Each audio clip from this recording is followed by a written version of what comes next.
acolhimento à fatia de cada um, o que nos cabe, né, nessa história da cultura da doação. A gente vai contar muita história, a gente vai entender quem são as famílias acolhedoras e principalmente incentivar você, quem sabe, a fazer parte, né, dessa família. É um privilégio estar aqui com vocês. Eu me chamo Renata Venere, sou jornalista, super entusiasta da causa de crianças e adolescentes que estão precisando de uma mãozinha, suas famílias também precisando de uma mãozinha, e elas são o futuro, né, da nossa sociedade, a gente precisa cuidar muito bem delas.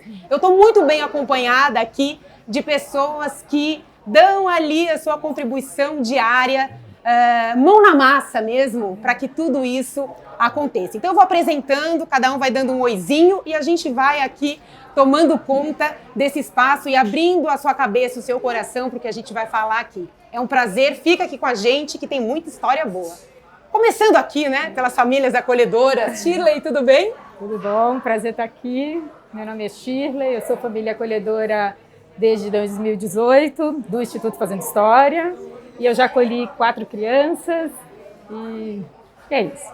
4 crianças? 4 crianças. Nesse pouco espaço de tempo, Nesse né? pouco espaço de tempo. Muito bom. Cada criança é uma história, né? Cada criança é uma vida. E é isso. E é uma transformação, né? Transformação. Nossa, principalmente, né? Das crianças e nossa. Você tem família também, eu tenho né? família, tenho 3 filhos, meus filhos me acompanham, estão nessa comigo, né? Se não fossem eles, eu não conseguia, né, acolher, nem fazer um trabalho desse. Eu sou divorciada, então sou eu e meus 3 filhos, que estão ali e as no dia a idades dia. Deles, Shirley, para o pessoal se Meus animar filhos, também? Meus filhos eu tenho uma filha de 24, uma de 21 e um filho de 15. E as crianças que eu acolhi foram bebês, alguns bebês de 1 mês e crianças de 2 anos e meio, 3 anos. Então teve esse misto aí, de bebezinhos e de um pouco maiores. Eu acho que as pessoas ficam se perguntando, né? Tá bom, receber o bebezinho, como assim, né? Uma outra criança nesse contexto? A gente vai explicar. Isso. Lumena, você também, né? Foi a segunda turma, né? Das famílias acolhedoras. Segunda turma, isso. Meu nome é Lumena, sou família acolhedora desde 2016. Fiz 6 acolhimentos, a maioria bebezinho, o último um pouquinho maior, que a gente punha a mão na massa. Fazia muito bolo, que ele adorava fazer bolo, a gente fazia bolo junto. Sou eu, meu marido Ronaldo, 2 filhas, a Gigi com 28, a Mari com 24 e a Julieta, que é minha cachorra acolhedora, super acolhedora também. As crianças fazem o que querem dela. É mesmo? Quando as crianças chegam, a Julieta vai lá? Ela vai receber. Ela chega, eu chego com o bebezinho no colo, ela sobe, cheira o pezinho e entra na frente para mostrar. O último, que era maiorzinho, ele puxava o rabo dela e fazia assim, e ele gargalhava, ele atormentava ela, mas ela é um anjo, eles montam nela, desce tudo, então é bem, muito colo e muito à vontade, aí eles vão desabrochando, é muito bom. Eu acho que a gente entra para ajudar e, na verdade, não é nada disso que acontece. A gente que descobre um outro mundo, um outro olhar, nós é que fomos ajudados, o divisor de águas que aconteceu foi ali. É fantástico, gente. É fantástico, a gente vai contar aqui. Lara é uma das técnicas do Instituto Fazendo História, já coordenou o projeto, especificamente Famílias Acolhedoras, né? Ali debruçada, estudiosa e mão na massa total também, né, Lara? Muito legal ter você aqui. Eu queria que você falasse um pouquinho, só para a gente apresentar aqui o conceito, né, de uma família acolhedora. Tá bom. Prazer estar aqui também, Rei, com vocês, muito especial. Bom, Família Acolhedora, ele é um serviço de acolhimento, né? Uma das modalidades que a gente oferece para as crianças e adolescentes que precisam ser separadas das suas famílias de origem. Né? Essa separação, ela é temporária, né? Então, no momento que uma família está precisando de ajuda, né, outra família, Lumena e Shirley, entram e cuidam da criança, né, oferecem todo o afeto, carinho, proteção, num tempo determinado, né? Enquanto isso, a equipe do serviço trabalha com essas famílias de origem para que a criança possa voltar em segurança. As famílias acolhedoras, elas passam por uma formação extensa, uma seleção, né? São cadastradas no serviço e são acompanhadas por uma equipe técnica, né? Não elas vão contar melhor as experiências, mas não é qualquer coisa acolher, né? Demanda muita disponibilidade afetiva, de tempo, muita disponibilidade de abertura também de mundo, né, para você lidar com histórias difíceis, para não ter preconceito, para acolher de fato toda essa história, né? E a gente, equipe, né, vai indo junto para proporcionar um melhor acolhimento para a criança. Porque o Instituto Fazendo História está o tempo todo ali acolhendo também, né? Fazendo o meio de campo entre todas essas famílias, né? E as crianças. Sim, sim. A gente tem um serviço aqui em São Paulo desde 2015. E depois a Sara, que coordena o serviço atualmente, vai poder falar melhor, mas eu acho que a gente já acolheu 88 crianças. Um foco na primeira infância, 0 a 6 anos. Então a gente faz todo o trabalho de formação e seleção das famílias acolhedoras, acompanhamento das famílias acolhedoras, das famílias de origem, das crianças e, no caso, tem algumas crianças que não voltam para suas famílias, vão para uma adoção e a gente também faz esse processo, acompanha esse processo de transição. Uhum. E o juiz Iberê Dias, da Vara da Infância, entusiasta, ativista, digamos assim, né, dessa causa tão fundamental para a gente. Iberê, fala um pouquinho sobre, primeiro a sua visão, né, Iberê, não juiz, a pessoa das famílias acolhedoras.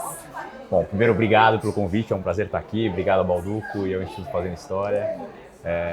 Bom, sistema de famílias acolhedoras, como disse a Lara, né, um sistema de acolhimento de crianças e adolescentes, que está inclusive previsto no Estatuto da Criança e do Adolescente, como prioritário, né? Então, o Estado brasileiro como um todo deveria fazer esforços para que a gente conseguisse habilitar mais famílias acolhedoras, de forma prioritária o acolhimento nas casas de acolhimento, aquilo que antigamente o pessoal chamava de orfanato, esse é um nome que já não existe mais, o sistema mudou bastante. Mas ainda assim, o sistema de famílias acolhedoras tecnicamente, né, isso diversos estudos da área da psicologia e da pedagogia comprovam, tecnicamente algo muito mais adequado para o desenvolvimento das crianças e dos adolescentes, especialmente para as crianças em primeira infância, né, aquela idade de 0 a 6 anos. Tem uma lei que chama Marco Legal da Primeira Infância que diz isso muito claramente. E o que a gente percebe trabalhando no dia a dia das varas da infância é que o método das famílias acolhedoras, primeiro, dá um trabalho considerável para habilitação. Então a gente precisa de muito respaldo para conseguir habilitar uma quantidade suficiente de pessoas para poderem acolher, né, para poderem receber todas as crianças, todos os adolescentes que estejam acolhidos no Brasil. A gente ainda está muito longe disso, infelizmente. Isso seria o ideal. Então a gente precisa de respaldo técnico e governamental, principalmente, para poder implementar efetivamente essa política. Isso é uma política pública, é importante que fique claro. E além disso, do cotidiano da vara ficam muito claras as vantagens das crianças acolhidas nas famílias acolhedoras, né? Os resultados e a forma como a criança, o desenvolvimento da criança no período em que ela fica com a família acolhedora, né? Tudo aquilo que a ciência já demonstrava por meio das pesquisas, a gente acaba vendo empiricamente no dia a dia. É muito legal de acompanhar.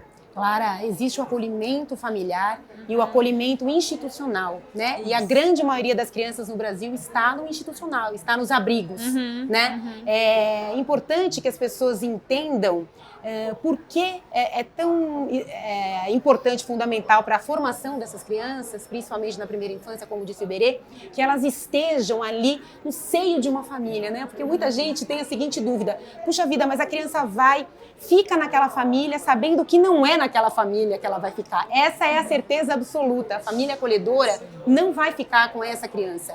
Como é que a gente explica, né? E tira essa dúvida muito recorrente da cabeça das pessoas? Olha, eu acho que tem um ponto principal, que é no acolhimento institucional, que é abrigo e casalar, as crianças também não vão ficar. Né? Elas também vão ficar um tempo e elas também estabelecem vínculos muito importantes com seus cuidadores, com os educadores e técnicos que trabalham nesses serviços, né? Então, assim, infelizmente, tem situações que a criança vai precisar passar por isso, né? Então, ela vai ter que sair do seu núcleo primeiro, familiar, passar um tempo acolhida, independente de qual serviço seja, e depois ela vai voltar para sua família ou ir para uma adoção, né? Então, assim, isso é condição para o acolhimento, a transitoriedade, né? Então, assim, o que a gente acredita principalmente na primeira infância, vínculo, ele é fundamental. Sem vínculo, a criança não se desenvolve de uma maneira satisfatória, né? Então não tem como falar, ela não vai se vincular, ela vai se... A gente quer que se vincule, né? Não tem acolhimento sem vínculo de afeto. Porque se uma criança vai para casa delas e aí a criança vai embora e elas não sentem nada, eu vou falar, tem alguma coisa errada. Tá estranho. Não foi bom. Então tem que chorar. Então, assim, obviamente tem um sofrimento na despedida, de todos os cantos, do canto da família acolhedora e do canto da criança também. Mas a gente vai trabalhando muito para que seja uma transição, seja gradual. Né? Eu acho que isso faz a diferença. E a criança sabe que ela vai passar um tempo. A criança sabe que elas são família acolhedora. Né? Então, nomeando as coisas como elas são, né? Eu acho que ajuda também todo mundo a se localizar. Que lugar é esse? O que está acontecendo? Né? Eu acho que o segredo é isso, é muito afeto, muito cuidado e um trabalho artesanal também, sempre pensando, né, no melhor interesse da criança. Shirley, como é que foi, né? De onde veio a história de querer ser uma família acolhedora? Como é que você conheceu o Instituto Fazendo História e como é que você se candidatou? Então, eu sempre quis fazer um trabalho com criança, né? Eu fui voluntária numa brinquedoteca em Paraisópolis, eu fui voluntária num berçário, e eu sempre estava querendo fazer alguma coisa mais com criança. Um dia eu vi, acho que no Face, uma palestra sobre apadrinhamento afetivo, nunca nem tinha ouvido falar, e eu fui lá, cheguei lá, e era o Instituto Fazendo História, que eu também não conhecia, e aí a pessoa que estava palestrando apresentou todos os projetos do Instituto. Quando ela falou de famílias acolhedoras, eu falei, não, eu não quero ser madrinha afetiva, eu quero entender o que é isso, né? Então, acabou a palestra, eu fui lá falar com a pessoa e falei, gente, o que é isso? E ela me deu um folhetinho, e aí o folhetinho tinha assim, e se você se apegar, né? Porque era e a pergunta que foi, mas... E aí tinha lá respondendo, né? É isso, você precisa criar Tinha vínculo. lá uma resposta? Tinha! Olha que maravilha!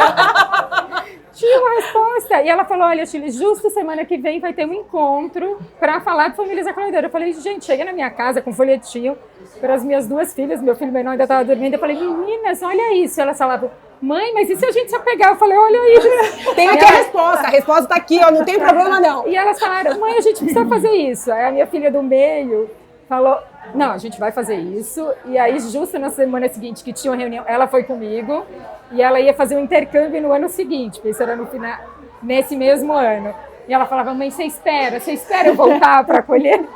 Falei, filha, não dá. E aí eu acolhi sem ela, mas quando ela voltou, meu primeiro acolhimento, ela ainda estava lá. E foi assim, gente, para falar que transformou. Eu falo que minha vida, antes dos acolhimentos, depois do acolhimento, eu sou outra pessoa, meus filhos são outras pessoas, né? Minha família extensa, que nem mora aqui em São Paulo, também foram transformados por isso. Então, é incrível, né? Porque a gente... E essa pergunta, né, de, quando vai embora... eu sempre falo que quando a criança chega é mais difícil do que quando ela vai. Porque quando ela chega, ela vem de uma ruptura, né? E a gente não sabe, né? A gente tenta se informar da história, o Instituto vem com a história, às vezes a gente tem parte da história e vai descobrindo, mas o que ela precisa ali é muito amor, muito colo, muita atenção e muita leitura para você entender o que essa criança precisa. Quando ela vai, a gente já fez esse trabalho de vínculo, a gente já deu afeto, a gente já deu fortificou essa criança. É muito difícil quando ela vai, né? Tem esse sofrimento, lógico, mas ela vai com uma despedida muito mais leve. A gente faz uma transição muito, muito bem cuidada, né? O Instituto tem uma transição muito bem cuidada. Ela não vai do dia para o outro, nem volta para a família de origem, nem se ela for para adoção de um dia para o outro. Então isso é muito importante. Fora o apoio que a gente tem do Instituto, os encontros quinzenais, a formação, isso já transforma a nossa vida. Mesmo você não vai ser família acolhedora. Se você fizer o curso, você sai outra pessoa de lá. Além de que a formação é constante, né? Eles não param de formar a gente e é muito necessário, porque são histórias muito diferentes, né? O tempo todo a gente está em formação pelo Instituto e um entre outro, porque a gente chora e se ajuda muito. Então tem isso, né, também, de uma família acolhedora trocar ideia com outra família acolhedora, né? Como acontece em qualquer família, né? Você pedir ajuda, entender o que está acontecendo, o contexto, é assim, não é assim, estou fazendo... Né? Será que é por esse caminho? Vocês têm essa relação. Hoje a gente tem uma grande família e eu acho que isso é imprescindível para o serviço ser muito legal. Eu acho que a gente se fortalece porque as histórias são sempre diferentes, né? Cada história traz o seu desafio ali. E aí é muito importante isso daí, a gente dá suporte um para o outro, porque o sofrimento existe. Quando a gente fala, ai gente, então a gente divide muitas lágrimas, muito choro, a gente fala, gente, não sei, ai, a minha família é extensa, né? As famílias acolhedoras hoje em dia são minha família extensa. Lumena, e você também viu um panfletinho e... Eu vi um post no Facebook. Você gostaria de carregar um bebezinho? Eu amo bebezinho, gente. Eu adoro criança. As suas filhas já estavam grandes, né? Grande, sim. Eu adoro aquele bebezinho que chora, acorda de madrugada. Eu gosto desse bebezinho, eu acho uma delícia. Porque já que eu entrei, o perfil era 0 a 2 anos, porque tinha a questão do palavra de bebê, e aí tava vindo. Então eu era pequenininho. Eu falei, vamos ver o que é isso. Falei, vou ver o que é isso. Falou, vai lá, né? E o maridão falando, vai lá, tudo fui lá bem? Na palestra de apresentação, lá fui. Assisti a primeira, assisti a segunda, voltei, expliquei o que era. Ele olhou pra mim e falou assim, então, elas já estão moças. Você tem certeza que você quer entrar agora que nós estamos sossegadas? Eu falei, então vamos embora. Aí, depois do primeiro acolhimento, ele falou assim, mas que negócio legal esse que você meteu a gente, né? Também a gente... Hoje, acho que as meninas falam, as nossas filhas falam, a nossa família hoje, o normal é com bebê. O normal da família hoje é com bebê. É assim, tem sempre bebê lá, né? E é muito claro isso, da transitoriedade, de qual é o nosso papel, de que a gente não vai ficar com o filho de ninguém, que nós estamos ali prestando um serviço.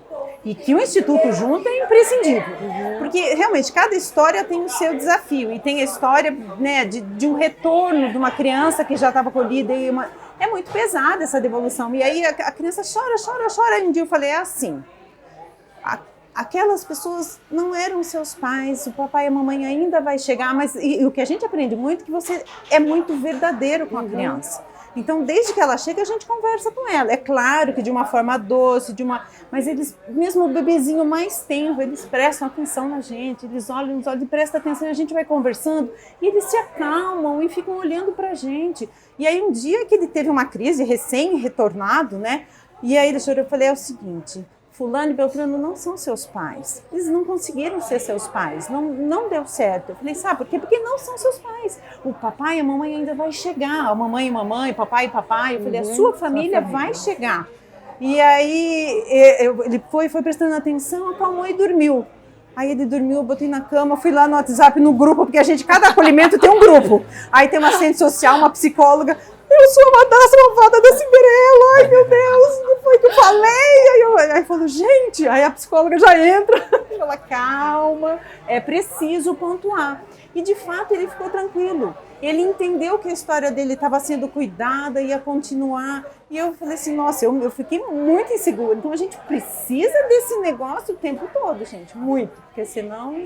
É muito legal isso, né, porque é ouvir uma pessoinha que não fala, né?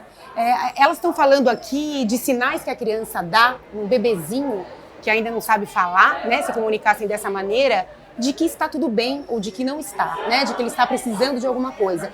E esses sinais, elas vão acompanhando, entendendo, identificando quais são, né? E eu acho que esse apoio do Instituto e das outras famílias também é fundamental para que ela, depois disso, consiga dormir, né? Ir lá dormir, falei com todo mundo, fiquei mais aliviada. Esse apoio é super importante. E a criancinha, né? A partir do momento que ela está aqui nesse mundão, ela já está entendendo tudo, né, Lara? A Lumena fala, né? Assim, só essa fala que ela teve com essa criancinha pequena, já depois de algum tempo no serviço, né? Assim, porque também não é uma fala fácil de se fazer, né? A maioria das pessoas vai silenciar. Vai fingir que nada aconteceu, vai sair, vai distrair, né? É muito difícil a gente lidar com o sofrimento de uma criança, né? É muito difícil a gente lidar com o sofrimento de um bebê. Isso é realmente, então a gente tem que se fortalecer muito para esse trabalho, elas têm que se fortalecer muito, né? Mas claro, a gente está lá como um apoio para observar, será que isso... essa crise, né? Depois mas essa crise de asma nesse momento, curioso, né? Vamos entender, talvez ela tá em sofrimento, ou essa birra que tá fora de lugar, né? Então a gente também vai ajudando, mas elas nos contam. né? Porque a gente conhece as crianças, mas são as famílias acolhedoras que estão 24 horas por dia com as crianças, né? Então, a gente fala que é uma parceria bem íntima, né? A gente vai na casa dela, já sentei na cama dela. Dormir lá, né? Algum fim de semana, né? É muito aceitado. E é muito o que a Shirley falou. Na verdade, todo mundo se preocupa com a saída. Na saída, a criança está equilibrada e ela já está sabendo que ela vai, porque isso é conversado com ela o tempo todo. E a hora que vai se aproximando, mais ainda. Mas a chegada é o momento da leitura da criança, da leitura de um bebê que tem 1 mês. Então, eu adoro essa parte, porque aí é a hora que a gente começa a entender, porque falar bebê é tudo igual, bebê não lembra de nada, gente, imagina, tudo mentira, cada um tem sua personalidade, eles são muito diferentes um do outro, e eles chegam, a gente já começa a perceber, já sabe como gosta de deitar, do paninho, do jeitinho, das horinhas, e a hora que você faz a leitura e entende onde que eles falam muito com a gente, entende? Então, assim, eu já tive bebê que ele não chorava, então você põe no banho, não é gostoso, ele não chora, ele não tá com fome, não tá sujo, não tá nada. Falou, opa, pode parar, acho melhor você começar a chorar, meu amigo, é assim, como é que é? Então, assim, é colo até vergar a coluna e aprender, né, Shirley, eles aprendem que eles podem e devem ser amados, que eles têm que ser respeitados como humaninhos ali, mas são seres humanos, eles têm que ocupar o espaço lá. Iberê, a gente falou um pouquinho aqui sobre composição familiar, né? Mãe e mãe, pai e pai. Felizmente, a gente caminha, embora a passos de tartaruga, né, para uma sociedade que entende que família é acolhimento, é amor, né? Não é necessariamente mamãe, papai, filho, né? Como é que o Poder Judiciário entra? Acho que muitas vezes as pessoas têm dúvidas, né? Puxa, sou divorciada, posso ser uma família acolhedora? Puxa, somos um casal gay, podemos ser uma família acolhedora? Explica um pouquinho isso pra gente. Apesar de todos os muitos retrocessos que a gente vem tendo em termos sociais, né, no país ultimamente, aparentemente esse não é um deles, né? Então, 2021, né, tá na hora da gente viver contemporaneamente. Não existe nenhuma distinção em termos de direitos entre famílias heteroafetivas ou homoafetivas. Nenhuma distinção. Ou pessoas que vivam sós. Seja porque sejam solteiras, seja porque sejam divorciadas, viúvas, a forma da composição familiar não muda nada com relação aos direitos que elas tenham e com relação às prerrogativas que elas eventualmente tenham quanto a isso, né? O tempo de fila, por exemplo, na adoção e tal. Para famílias acolhedoras, a mesma coisa, né? O que vai importar é a disponibilidade afetiva, a disponibilidade que aquela pessoa, que aquela composição familiar tenha para providenciar os cuidados de que aquela criança necessita, né? Isso independe de ser uma família hetero ou homoafetiva, de ser uma família unipessoal, com uma pessoa só, né, morando ali na casa e tal. Vai depender da análise técnica e das possibilidades que aquela pessoa tenha de providenciar adequadamente aquilo de que a criança acolhida precisa, né? Quando a gente fala de família acolhedora, acho que esse é um ponto bem relevante. É difícil pensar numa forma de amor mais altruísta do que da família acolhedora, né? Porque é muito diferente de uma relação de amor entre um casal, né, ou de amor entre que é uma coisa que você espera para o futuro, né, que você projeta para o futuro, né. No caso da família acolhedora, a família que está acolhendo fica com a criança já sabendo que a criança vai embora sim ou sim, não depende de a família acolhedora querer ou não querer. Né? Então, um doar, é fazer uma doação já sabendo que aquilo vai frutificar naquela criança, né? Que a criança é o terreno que está sendo preparado para receber aquela semente e que a criança vai levar aquilo embora com ela. E talvez a família acolhedora nunca mais veja a criança. É difícil pensar numa forma mais altruísta e mais desprendida de um amor verdadeiro do que o do acolhimento familiar. Um pouco, né? Ela passou pela minha mão. Mas eu costumo dizer que a gente, assim, acho que a nossa figura é uma babá. Eu espero ser uma babá super qualificada, mas é meio uma babá, porque uma vez na UBS eu estava lá para dar a vacina no bebê, né? Aí chegou uma garotinha e falou assim, oi, eu falei, oi, é sua filha? Eu falei assim, não. É sua neta? Não. O que ela é sua? Eu falei, como é que eu vou explicar, né? Já sei, você é babá dela. Eu falei, sai, eu sou a babá dela. Então é muito bonitinho isso. E é mesmo, eu falei assim, mas é mentira que a gente não ganha nada, a gente ganha muito amor dele. Sem dúvida. Essa é a certeza que a gente tem, né? Que eles vão embora, né? Não, eu queria só fazer um comentário disso que o Iberê falou, que quando o termo família acolhedora, eu acho que já exclui muita gente, porque a pessoa tem uma ideia do que é ser família, né? E nem passa pela cabeça, eu posso ser. Né? Então eu gosto hoje em dia de falar adultos que cuidam, né? São adultos responsáveis, afetivos, disponíveis para acolher uma criança. E aí depende muito da configuração familiar, né? Então eu acho que isso é importante dizer, né? Se tem um espacinho ali, se é fisgado de alguma maneira pela fala das meninas, né? Eu acho que explorar um pouco mais isso, né? Porque você não precisa ser aquela família do nosso ideal, né? Para ser uma família acolhedora, assim. E também, né, Lara, eu acho assim, às vezes tem gente que a gente fala assim, não, eu faço isso. Nossa, você fala, eu falei, não sou santa. Não sou, você não me conhece. Não sou santa. Então é preciso desmistificar muito isso de botar num pedestal. Não é, gente, isso é muito próximo e muito viável. Porque é muito fácil a gente só criticar, Eu falei, eu também tenho muitas críticas a fazer, mas como sociedade a gente tem muita responsabilidade também. Claro. Então, assim, não é factível, entendeu? É viável, pode ser, né? Exato. Isso é que é importante falar. Pode viável, ser que você goste, né? de cachorrinho, de idoso. Eu falei, mas todo mundo tem condição de ser e de botar sua mão em alguma coisa na sociedade. Essa ideia da caridade também é um perigo, né? Essa ideia do ato caritativo é um perigo, né? Não é assim que a coisa funciona e não é assim que ela tem que funcionar mesmo. Isso eles falam, se é santo, você é louca, né? Você é louca. É isso aí. Você vai devolver a criança. Se fosse eu, não devolvia. Eu falo, então, não é você pra você, beleza, né? Viaja, monta aí um plano. Lara, tem uma idade mínima para ser família acolhedora? Olha, pelas orientações técnicas, né, que é um documento que norteia um pouco as ações do serviço de acolhimento, adultos acima de 18 anos. A gente, no nosso serviço, coloca 25, né? Mas também parte de uma avaliação técnica, né? Assim, de ver se essas pessoas entre 18 e 25, né, têm as condições para acolher. Essa formação se dá em quanto tempo? 6 meses? Vocês ficam ali formando antes que elas estejam aptas, digamos assim? Eu acho que todo o processo, até a primeira palestra, até de fato o cadastro, são 5, 6 meses. Aí vocês se encontram, vamos lá, contando para você como é que funciona para você vir junto aqui com a gente. A gente faz 2 palestras de apresentação, depois a família que quiser continuar, a gente pede a documentação, né? Faz uma entrevista, faz uma visita domiciliar e aí a gente está entendendo que dá para caminhar, né? Então elas participam de uma formação de uns 6 encontros que a gente aprofunda alguns temas.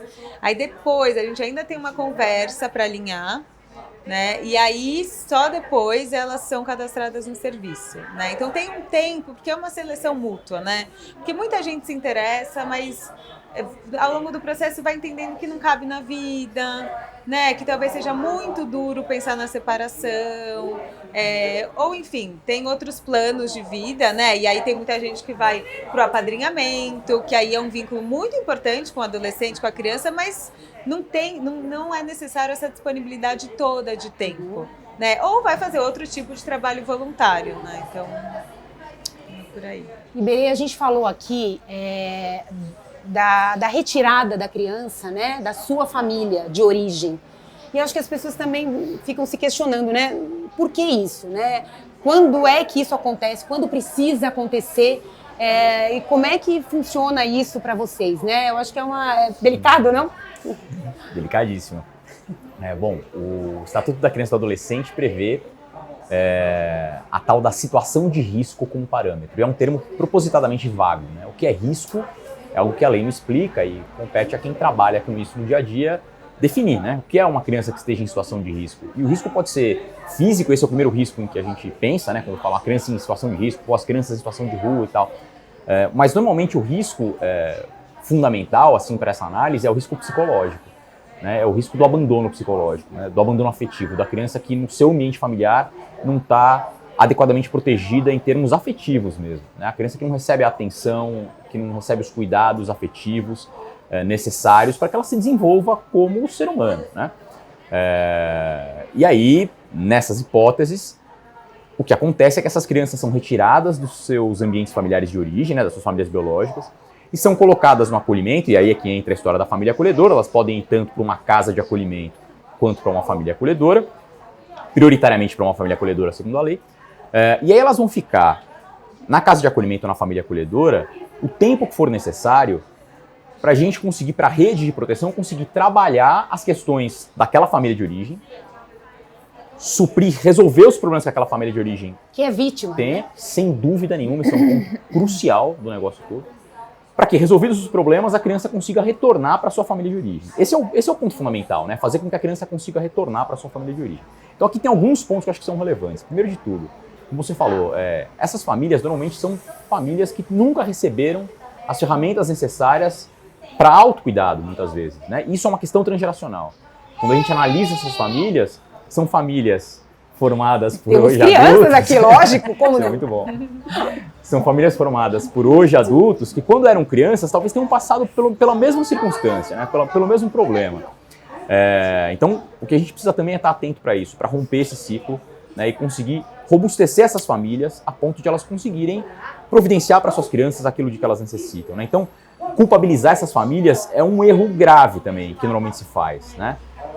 Normalmente falam, pô, mas a mãe é uma destrambelhada. Isso tem uma carga preconceituosa enorme em torno disso e certamente não é a forma correta de olhar para o problema, né? Outro ponto é que, inegavelmente, o sistema de justiça não trabalha com crianças em situação de risco, mas trabalha com crianças pobres em situação de risco, porque nas famílias abastadas está cheio de criança abandonada psicologicamente, afetivamente. Basta ir a um restaurante do bingo para você ver.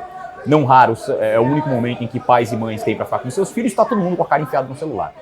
Então, a ideia de que, pô, imagina, aquela mãe é uma destrambelhada que não cuida do filho, tem uma carga de preconceito social muito grande também. Raramente se olha assim para uma família de alta renda e está cheio de criança rica abandonada psicologicamente, né? Então, o recorte é bem importante. O primeiro recorte que se faz no sistema de justiça é o recorte social, sem dúvida nenhuma, né? A gente não trabalha com crianças em situação de risco, mas com crianças pobres em situação de risco. As crianças ricas em situação de risco não nos chegam, né?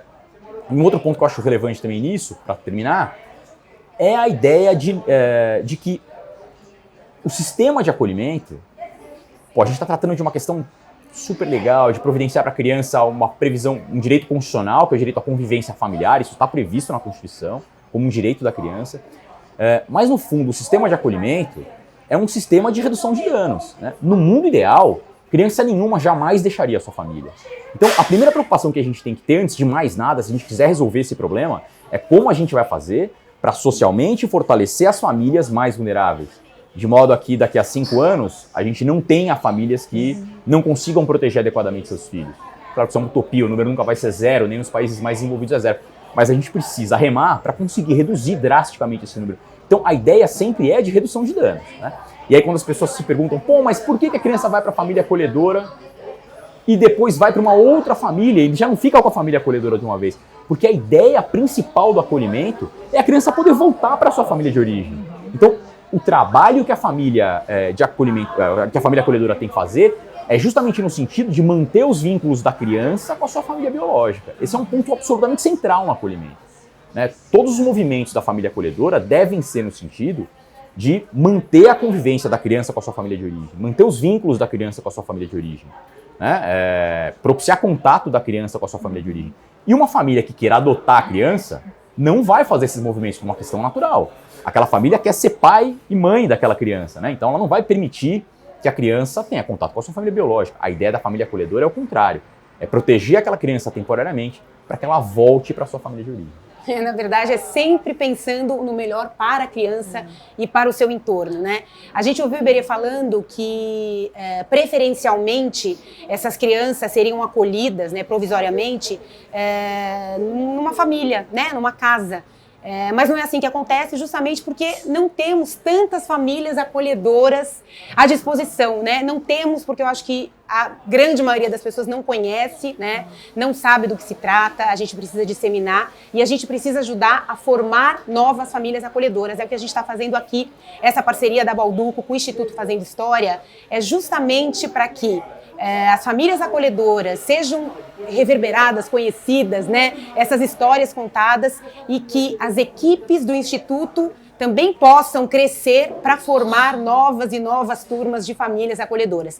Gente, adorei, é sempre muito bom. A gente está falando de doação, né? E não tem doação maior nesse mundo do que uma das, né, maiores, assim, sei lá, não me ocorre alguma coisa tão doada mesmo, né? Vocês são incríveis. Muito obrigada, muito obrigada. A gente aprende, inclusive a gente tem que levar as crianças para visita das famílias de origem, para que mantenha esse vínculo também. É uma das coisas que a gente tem. E o que a gente percebe é que, na verdade, essas mães normalmente precisariam ter sido acolhidas antes disso. Sem dúvida. É todo mundo acolhendo, é isso que vocês fazem, né? Privilégio estar aqui. Gente, um beijo. Vamos mandar todo mundo um beijo lá. Beijo. E até mais, até a próxima. Fique ligado aqui que a gente vai voltando.